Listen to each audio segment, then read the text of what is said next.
नमस्कार दोस्तों, मैं हूं आपका दोस्त मनोज टंडन।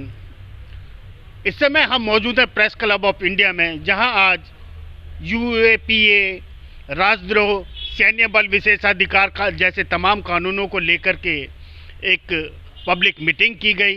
एक रेजुलेशन पास किया गया कि इस तरीके के आवाम के विरोधी, जनता के विरोधी कानून वापस होने चाहिए। Thank you for inviting me to speak here.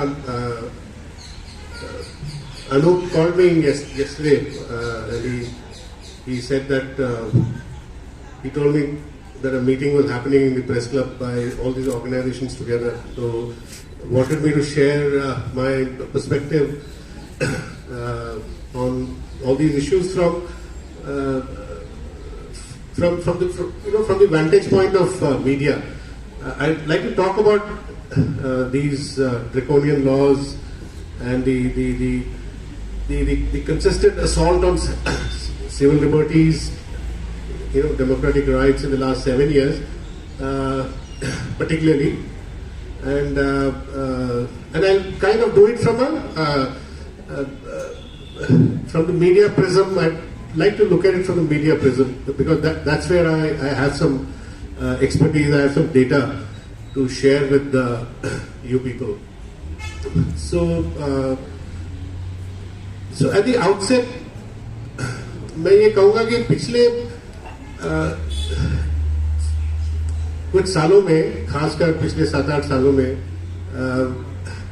as a media person, I had not experienced the kind of assault on media freedoms at any point of time in the past. I mean, you leave aside the emergency. I mean, I entered the profession in the early 80s, so I missed out on the emergency. Of course, emergency is always cited as a watershed moment on when you discuss the assault on rights and freedoms, constitutional guarantees. I would say in some ways emergency was very transparent. What you saw was what you got. The constitution was suspended. So in that sense, for that period that it was imposed, everybody knew what was going on. But what we are seeing now in the last many years is very insidious. On the face of it, everything is in place. The constitution is in place. Constitutional guarantees are formally in place. The Prime Minister currently is attending the Summit of Democracy in the US, hosted by the American President Joe Biden, where if you see his statement, which is published today on behalf of India, he's talking about exporting Indian democracy, exporting Indian way of holding elections, exporting Indian institutional, Indian constitutional guarantees, Indian media freedoms. He's talking about how the world can learn from India, and there is such a huge. When I saw that headline, I was thinking whether. What am I reading? Is what Prime Minister saying there? How is it translating itself on the ground here? And around the same time, you have Umar Khalid's lawyer arguing in the High Court about how completely illegally he's being pursued or detained under Unlawful Activities Prevention Act. You have so many other cases, ongoing cases. There are 3 cases against the Wire filed by the UP police, and they are all criminal FIRs under 153A. 153A is this for simple reporting of events. In Baramati, a mosque was demolished. All newspapers reported it. Wire also reported it. But there is a case against the Wire under 150. बहुत मुख्तसर सी बात कहूँगा। Human rights के संदर्भ में मैं समझता हूँ कि 2 कॉन्टेक्स्ट हैं।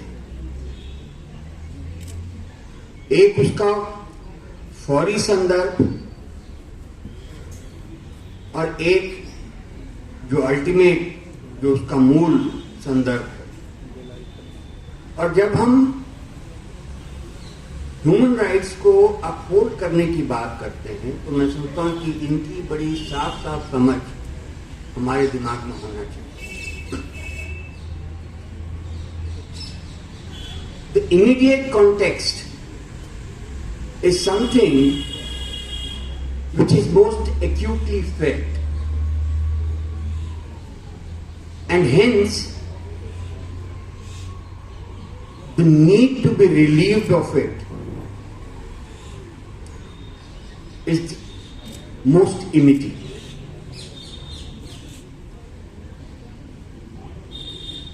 लेकिन अगर अल्टीमेट कॉन्टेक्स्ट के को नजरअंदाज करते हुए नेहरू, इंदिरा सारे ही शासनों में चलता आया है। आप सबको मालूम है कि इमरजेंसी जब लगी तो DIR और मीसा के तहत लोगों को बंद किया जाने लगा, क्योंकि इमरजेंसी का हमला शासक वर्गों के एक तबके पर भी था। इसलिए शासक वर्गों के एक तबके और मध्य वर्ग ने इमरजेंसी का पुरजोर विरोध किया। उन कानूनों को हटा करके दूसरे कानून ले आए गए। टाडा ले आया गया। टाडा के खिलाफ क्योंकि तमाम लोग बोलते रहे तो टाडा को हटाकर पोटा ले आया गया।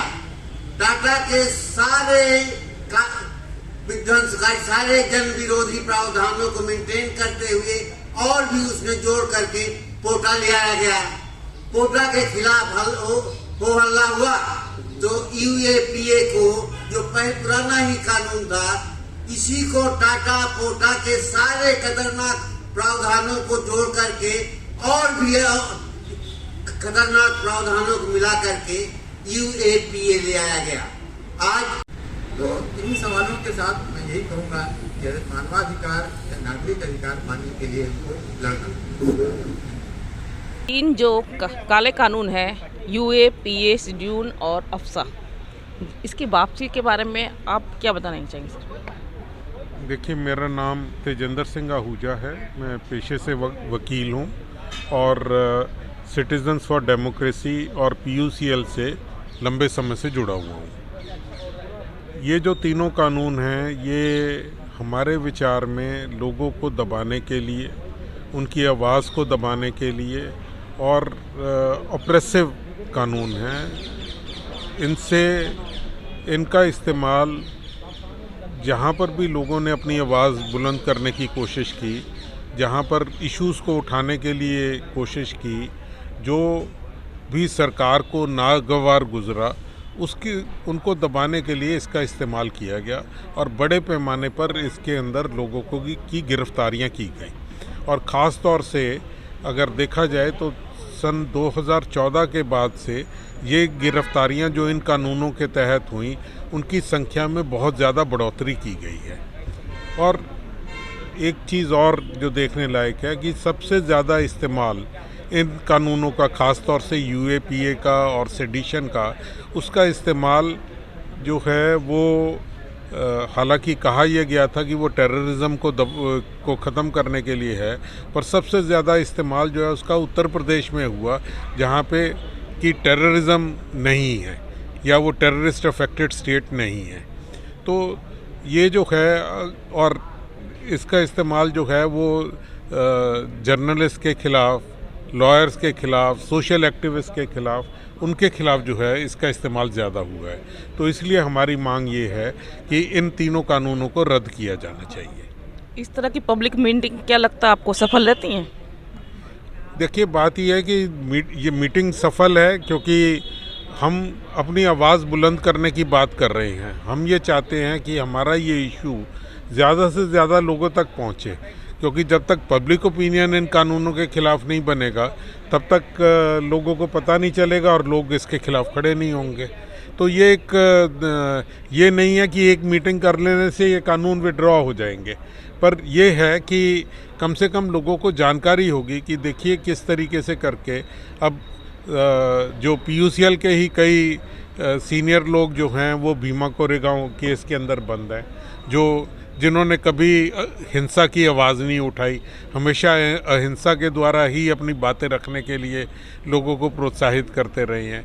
PUCL और सिटीज़न फॉर डेमोक्रेसी दोनों का ही निर्माण श्री जयप्रकाश नारायण जी के द्वारा उनका किया गया जो है, और उनके हाथ इन संगठनों के ऊपर रहा। उन्होंने कभी हिंसा की वकालत नहीं की, और इसके बावजूद जो है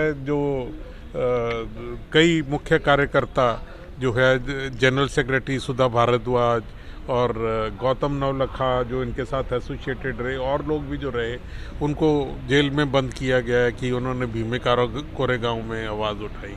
तो और इस तरह के मामले दिन बर दिन बढ़ रहे हैं।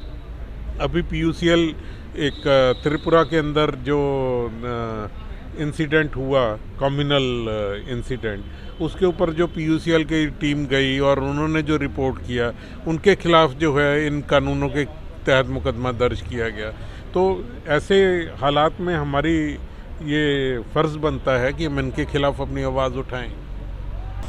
मैं रविंद्र कुमार, मैं राष्ट्रीय मुक्ति मोर्चे का अध्यक्ष हूँ और वकालत करता हूँ। ये तीनों बिल जो कि UAPA और जो हमारी स्वतंत्रता के लिए घातक है, उनके खिलाफ हम लोग यहाँ पर इकट्ठे हुए हैं। और हमारा मानना है कि ये तीनों बिल नागरिक स्वतंत्रता का हनन करते हैं और किसी भी नागरिक को गुलाम की तरह रखते हैं, और पुलिस को इतना अधिकार देते हैं कि किसी भी नागरिक को उसके बिना किसी अपराध के किसी भी समय तक जेल में रख सकती है।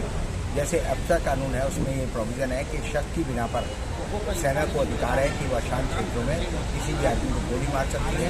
और अभी 14 नागरिकों की जो हत्या नागालैंड में हुई, उसके बाद जो है केंद्र सरकार का रवैया ये है कि जैसे उसने 10 मदारी के लिए संसद में बोल दिया है कि हम जो है इसकी जाँच करेंगे। तो इसका मतलब ये हुआ कि नागरिक अधिकारों के लिए अब्सा कानून और ये जो राष्ट्रभक्ति का कानून है कि आप देशद्रोह के कानून में किसी को बंद कर सकते हैं, ये तीनों कानून जो है जब वापस लिए जाने चाहिए, और उसी के लिए हम लोग यहाँ पर आए हैं। धन्यवाद रविंद्र जी। साथियों, ये बहुत ही हर्ष की बात है कि हम यहाँ इकट्ठे हुए हैं इन कानूनों के बारे में बात करने के लिए, इनके बारे में बोलने के लिए, और हम जो मानव अधिकार संगठन हैं उनका क्या रवैया हो सकता है, उनका कार्यक्रम क्या हो सकता है। तो इसी प्रकार की जो हम सभाएं करते हैं उसी में हम सबको बल मिलता है। अभी एक बात हुई कि पुलिस के बारे में मुझे फ़ोन आया था, कल एक फ़ोन आया कि जी आप एक मीटिंग करने वाले हैं, पुलिस वाले का था, किसी का कोई सब इंस्पेक्टर थे, तो मैं इंस्पेक्टर हूँ और आप कल मीटिंग करने जा रहे हैं। कहा हाँ, किस बारे में आप मीटिंग करने जा रहे हैं? मैंने कहा भाई ये 2-3 कानून हैं, खाली 3 कानून खाली हैं, उनके बारे में हम करने जा। अरे वो तो सरकार ने रिपील कर दिए, अब आप किस बारे में जा रहे हैं? मैंने कहा भाई वो वार्निंग वगैरह पूछ रहे हैं, ये UAPA का कानून है, उसको रिपील। UAPA ये क्या होता है? मैं हैरान था कि पुलिस का इंस्पेक्टर ये मुझसे पूछ रहा है कि ये UAPA क्या होता है। मैंने कहा एक UAPA है, एक आपसपा है, एक सेडिशन का, ये किसी कानून से कनेक्टेड है। मैंने कहा नहीं भाई ये इंडिपेंडेंट है। तो मैं हैरान था। तो ये हमारे पुलिस महकमे का मतलब वो ऊपर से डायरेक्शन आती। मैंने बहुत सारे टेररिस्ट रिलेटेड केसेस किए हैं और उसमें मुझे एक्सपीरियंस ये हुआ कि जो एक्चुअल जो इन्वेस्टिगेशन करते हैं या कोई FIR करती है वो उनके दिमाग के ऊपर नहीं है, वो ऊपर से आती है।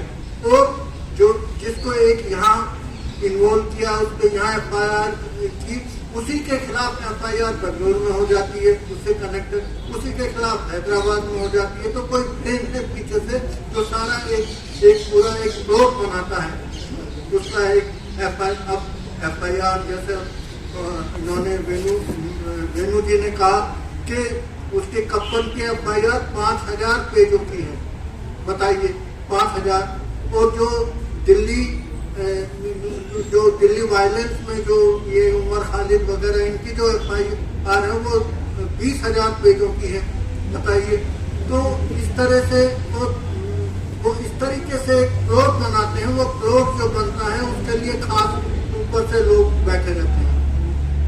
मुझे जब अब यहाँ जो भी बातें हुई यहाँ पर सबसे मुख्य बात ये रही कि अखबारों के खिलाफ, मीडिया के खिलाफ और जो लोग बोल रहे हैं उनके खिलाफ जो है इन कानूनों का उपयोग हो रहा है उनका।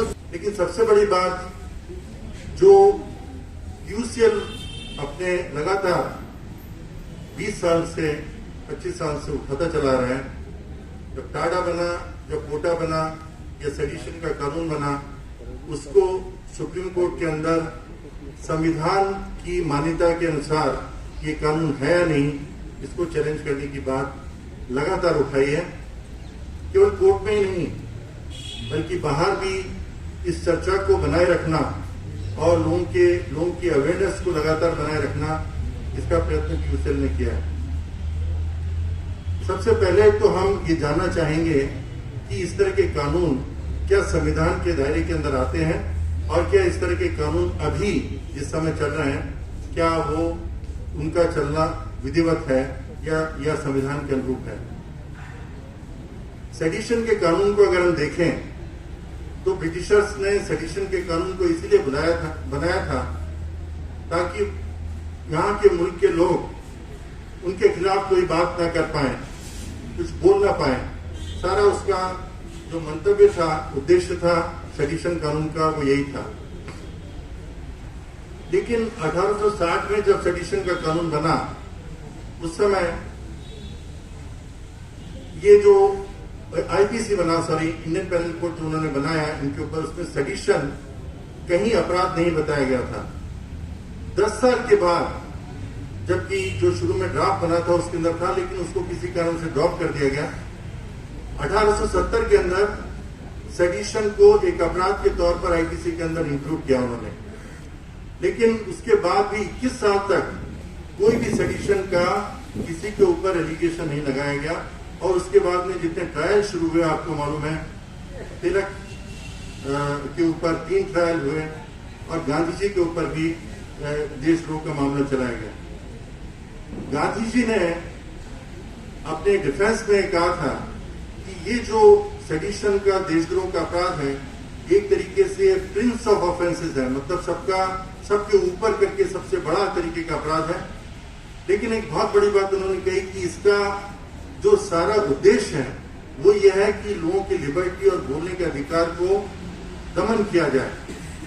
एक चीज उन्होंने और कहा कि अफेक्शन, क्योंकि जिस तरह के वर्ड उसमें लॉयल्टी और डिसअफेक्शन यूज होते हैं, तो गांधी जी ने कहा अफेक्शन जैसा जो शब्द है उसको आप मैन्युफैक्चर करके किसी के दिमाग में नहीं ला सकते। अफेक्शन मैन्युफैक्चर नहीं किया सकता, पैदा नहीं किया जा सकता जबरदस्ती कि आपने ये किया। तो उन्होंने सेडिशन के कानून को बताया कि ये जो व्यक्तियों के बोलने का अधिकार है इसके ऊपर सबसे भारी जो अंकुश है वो सेडिशन के कानून का लगा।